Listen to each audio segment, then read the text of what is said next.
নমস্কার, আপনারা নিশ্চয় সুস্থ আছেন, ভালো আছেন। পশ্চিমবঙ্গ সরকার নির্বাচন কমিশনের কাছে যে আবেদন জানিয়েছিল যে বয়সের প্রমাণ হিসাবে মাধ্যমিক পরীক্ষার যে অ্যাডমিট কার্ড তাকে যেন গ্রহণ করা হয়, কিন্তু কয়েকদিন আগেই নির্বাচন কমিশন চিঠি দিয়ে জানিয়ে দিয়েছে যে তা গ্রহণ করা হবে না। কিন্তু আজ সুপ্রিম কোর্ট ভোটার তালিকা সংশোধন বা নির্বাচনী নথিপত্র সংক্রান্ত বেশ কিছু নির্দেশ দিয়েছেন।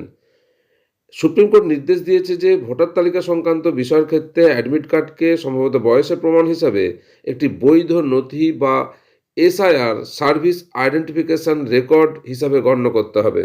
লজিক্যাল ডিসক্রিপেন্সির জন্য সুপ্রিম কোর্ট যে নির্দেশ দিয়েছেন তা হলো তালিকায় যদি কোনো ভুল বা অসঙ্গতি থাকে সেই তালিকা প্রকাশ করার নির্দেশ দেওয়া হয়েছে। তালিকা প্রকাশের 10 দিনের মধ্যে শুনানির কাজ শেষ করার নির্দেশ দেওয়া হয়েছে। পঞ্চায়েত অফিস, ব্লক অফিস বা ওয়ার্ড অফিসে তালিকা প্রকাশের পর এই শুনানি হবে।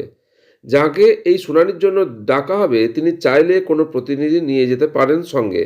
সেই প্রতিনিধি হতে পারেন যে কোনো দলের বিএলএ, পরিবারের সদস্য অথবা অন্য কেউ যাকে ভোটার অনুমতি দিয়েছেন।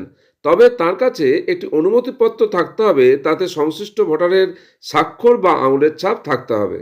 আদালত এও জানিয়েছে কারোর কাছ থেকে শুনানিতে নথি গ্রহণ করা হলে তার রসিদ দিতে হবে স্থানীয় কর্তৃপক্ষকে। আজ সুপ্রিম কোর্ট যে ভোটার তালিকা সংশোধন এবং নির্বাচনী নথি সংক্রান্ত যে নির্দেশ দিয়েছেন তা আপনাদের সামনে তুলে ধরলাম। আশা করি উপকার আসবে। আপনারা সকলে সুস্থ থাকুন, ভালো থাকুন।